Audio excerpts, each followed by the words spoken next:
Hello बच्चों, let's read the question. The question says in a certain binary star system each star has the same mass as our sun and they revolve about their center of mass. The distance between them is the same as the distance between earth and sun. What is their period of revolution in years? So question में बोला कि कोई binary star system है जो और ये star जो है इनके जो मास है वो सन के बराबर है. ये अपने सेंटर ऑफ मास के अराउंड रिवॉल्व कर रहे हैं और जो इन स्टार्स के बीच की डिस्टेंस है वो सेम है जो कि हमारी अर्थ और सन के बीच में होती है. तो हमें इन स्टार्स का रिवोल्यूशन पीरियड निकालना है. क्या होगा तो सॉल्व करते हैं इस प्रॉब्लम को. नोट डाउन करते हैं पहले अपना की कॉन्सेप्ट.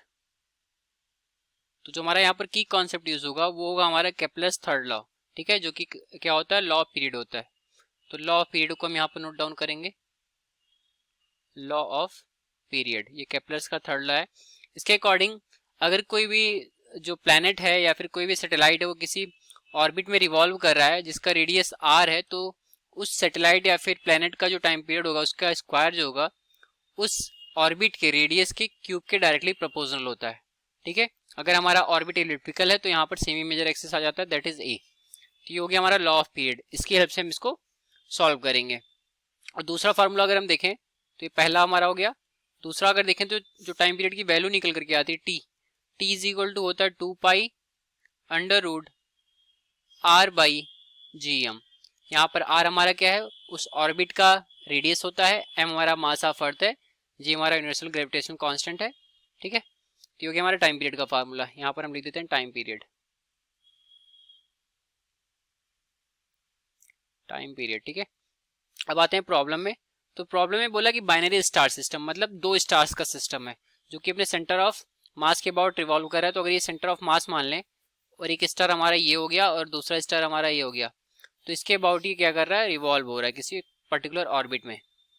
ठीक, तो अगर हम मान लें कि इनके बीच की जो डिस्टेंस है, दोनों स्टार्स के बीच की डिस्टेंस को अगर हम आर ले लें तो हमारा जो रेडियस हो गया इस ऑर्बिट का वो कितना हो जाएगा, आर बाई 2 हो जाएगा. ठीक, और ये जो आर है ये डिस्टेंस बिटवीन अर्थ एंड सन के बराबर है. ये हमारा स्टार का मास m हो गया, इसका भी मास कितना m है. तो ये ऐसे रिवॉल्व हो रहा है. तो अब आते हैं अपने प्रॉब्लम के लिए. तो प्रॉब्लम में बोल रहा है कि अर्थ और जो सन के बीच की डिस्टेंस है उसके बराबर है.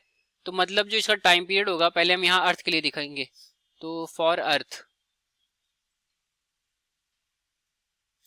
के लिए अगर टाइम पीरियड निकालें तो टाइम पीरियड हमारा क्या होता है, t is equal to 2 pi under root R, यहाँ पर क्यूब होता है. ठीक है, ये आर क्यूब होता है बाई जी एम, यहाँ पर भी हम क्यूब कर देते हैं.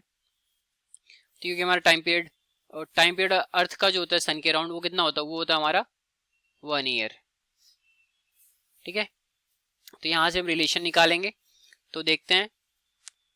तो यहाँ से हमें मिल जाएगा R cube by G M, ये हो गया हमारा अंडर रूट में इज इक्वल टू हो जाएगा हमारा टी बाई 2 पाई. तो टी मतलब 1, तो ये हो गया हमारा 1 बाई 2 पाई. ये हमारी इक्वेशन नंबर 1 बन गई. अब हम देखते हैं अपने सिस्टम के बारे में जो बाइनरी स्टार सिस्टम है.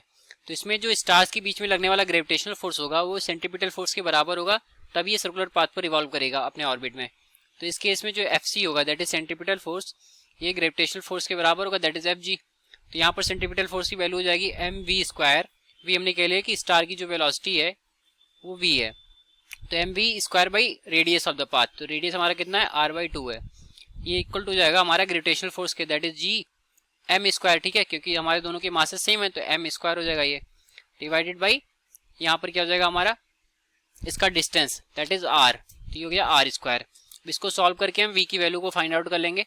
तो यहाँ से जब वी की वैल्यू निकालेंगे तो वी की वैल्यू हमें निकल करके यहाँ से आ जाएगी under root of G M divided by 2 R. ठीक है, एक आर से एक आर कैंसिल होगा और एक एम से एक कैंसिल होगा, तो हो जाएगा under root G M by 2 R. हमारा वी की वैल्यू आ गई. अब हम देख लेंगे time period. Therefore time period T is equal to 2 pi radius of the path divided by V होता है. तो रेडियस ऑफ द पाथ हमारा कितना है, आर बाई 2 है, डिवाइडेड बाई वी. ठीक है, अब यहाँ पर वी की वैल्यू को पुट कर देंगे. तो वी की वैल्यू को अगर हम यहाँ पर डालें तो देखते हैं क्या वैल्यू आती निकल करके. तो वी की वैल्यू लिखेंगे तो टी इज इक्वल टू हो जाएगा हमारा 2 पाई, यहाँ से हमारा 2 पाई से 2 से 2 कैंसिल हो जाएगा आर बाई 2 के. तो यहाँ से हमारा बचेगा pi into R divided by V, तो वी की वैल्यू है under root G M by 2r, तो ये हो जाएगा हमारा यहाँ से 2r बाई जी एम और ये अंडर रूट में। ठीक है, ये वैल्यूज हमारी यहाँ पर आ गई। अब हम क्या करेंगे, जो हमने पहली इक्वेशन बनाई थी वहां से देखेंगे इसको, तो हम कलर चेंज करते हुए आते हैं यहाँ पर। ठीक है, हम इसको यहाँ पर सॉल्व करते हैं। तो यहाँ से जो t की वैल्यू निकल करके आ गई वो आ गई हमारी, अगर r को हम अंदर ले जाएंगे तो ये हो जाएगा pi into 2r³ divided by under root of gm।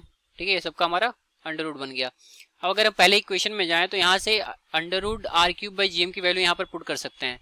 ठीक है, तो यहाँ पर लिखेंगे फ्रॉम इक्वेशन 1, तो इक्वेशन 1 से अगर जाएं तो अब यहाँ पर लिखते हैं, तो t इज इक्वल टू हो जाएगा हमारा पाई अंडर रूट 2 और r³ की जगह 1/2 पाई।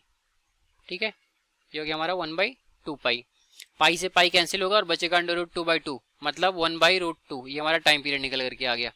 इसको हम ऐसा करते हैं टी प्राइम नाम दे देंगे, क्योंकि हम स्टार से निकालना है, तो ये टी प्राइम हो गया। तो ये वैल्यू आ गई हमारी 1/√2। तो यहाँ से जो टी प्राइम निकल करके आएगा 1/√2 की जो वैल्यू होती है वो होती है 0.71, तो हमारा वैल्यू किस में आ गया, ईयर्स में आ जाएगा।